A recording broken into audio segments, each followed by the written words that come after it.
ท่านผู้ชมที่เคารพสำหรับกองประชุมเวียกงานสื่อมวลชนทั่วประเทศครั้งที่1ได้ไขขึ้นอย่างเป็นทางการในวันที่ 14 กรกฎาคม 2026 นี้นับว่าเป็นเหตุการณ์ที่สำคัญทางด้านประวัติศาสตร์ในกองเขตเวียกงานสื่อมวลชนที่เป็นกระบอกเสียงอันแหลมคมและต้านการบิดเบือนข่าวปลอมที่บ่มีมูลความจริงจากกลุ่มคนบ่ดีประชุมเวียกงานสื่อมวลชนทั่วประเทศครั้งที่1ให้เกียรติเข้าร่วมโดยสหายพลเอกวิไลลาคำฟองกรรมการกรมการเมืองศูนย์กลางภาคผู้ประจำการคณะเลขาธิการศูนย์กลางภาคสหายคำพันธ์เผยยวงศ์กรรมการกรมการเมืองศูนย์กลางภาคหัวหน้าคณะโฆษณาคมศูนย์กลางภาครองประธานสภาทฤษฎีศูนย์กลางภาคมีบรรดาสหายเลขาธิการศูนย์กลางภาคกรรมการศูนย์กลางภาคสมบูรณ์สำฮองบรรดาสหายการนำอดีตการนำรัฐมนตรีรองรัฐมนตรีกระทรวงองค์การพร้อมด้วยนักข่าวสื่อมวลชนจากศูนย์กลางและท้องถิ่นเข้าร่วมสหายพลเอกวิไลลาคำฟองได้ให้เกียรติเป็นประธานกล่าวเปิดกองประชุมอย่างเป็นทางการโดยสหายได้กล่าวว่ากองประชุมในครั้งนี้มีความหมายสำคัญทางประวัติศาสตร์เนื่องจากว่าในระยะที่ผ่านมาการจัดตั้งกองประชุมในลักษณะดังกล่าวยังบ่ทันได้รับการจัดตั้งปฏิบัติแต่ก็ได้มีการชี้นำอย่างใกล้ชิดจากทางคณะพรรคคณะนำขององค์การสื่อมวลชนที่ขึ้นกับภายหลังที่มีการโอนสื่อมวลชนให้มาขึ้นกับคณะโฆษณาคมศูนย์กลางภาคเห็นว่าเวียกงานสื่อมวลชนยิ่งมีความสำคัญที่สุดในการเป็นกระบอกเสียงอันแหลมคมให้แก่พรรคในการโฆษณาเผยแพร่แนวทางแผนนโยบายของพรรคหลัดพร้อมทั้งต่อสู้ปกป้องต้านทัศนพิษเขวต้านการบิดเบือนของคนบ่ดีสื่อมวลชนยังประกอบส่วนอันสำคัญได้ยกบทบาทและอิทธิพลบ่ว่าในอดีตก็คือในปัจจุบันของสปป.ลาวให้สูงเด่นขึ้นในเวทีภาคพื้นและสากลทั้งเป็นอาวุธอันแหลมคมก็คือขวต่ออันสำคัญในการส่งต่อข้อมูลข่าวสารสร้างความรับรู้และขับเคลื่อนสังคมให้ก้าวไปข้างหน้าของพรรคหลักในการต่อสู้ป้องกันและตอบต้านปรากฏการณ์ย่อท่อต่างๆในด่านข่าวสารและทัศนะที่ผิดเผยตอบต้านกลอุบายหันเปลี่ยนโดยสันติและตีถอยทำนองบิดเบือนใส่ให้ป้ายสีทับถมโจมตีของคนที่บดีต่อผลงานแห่งการปกปักรักษาและสร้างสาพัฒนาประเทศศาสตร์ก็คือการนำผ้าสีนำของพรรคและการคุ้มครองรัฐ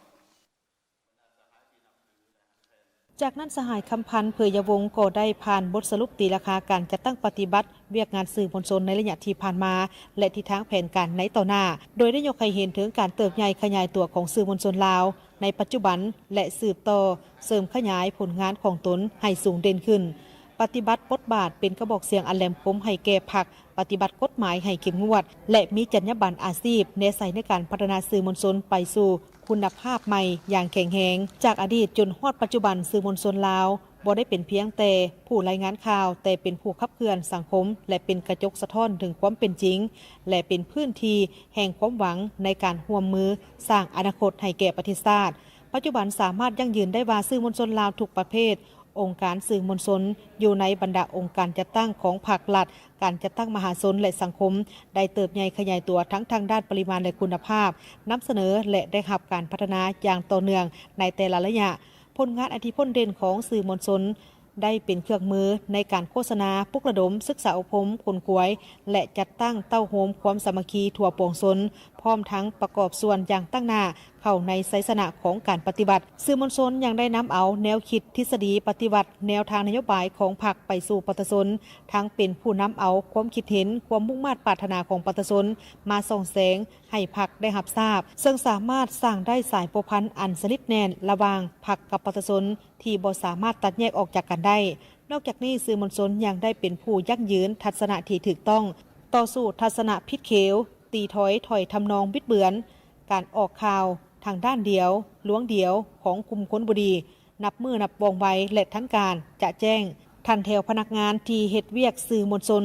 ได้มีความเสียสละสูงส่งในแต่ละระยะประวัติศาสตร์ทันแถวนักข่าวได้เติบใหญ่เข้มแข็งและมีคุณภาพมีทัศนาการเมืองจะแจ้งมีความสะดุ้งไวต่อกับสภาพการมีความชำนาญในด้านวิชาการเพิ่มขึ้นการนำใช้ความก้าวหน้าทางด้านวิทยาศาสตร์เทคโนโลยีในการเก็บกำข่าวเขียนข่าวโฆษณาคนขวยในบ้านสำคัญของพรรคของชาติแม้นได้มีหลายรูปหลายสีหลายเนื้อในหลายวิธีการที่อุดมสมบูรณ์และสร้างได้ความเสื่อมั่นจากพรรคหลักและประชาชนเฮ็ดให้จิตใจรักชาติของคนลาวต่อชาติลาว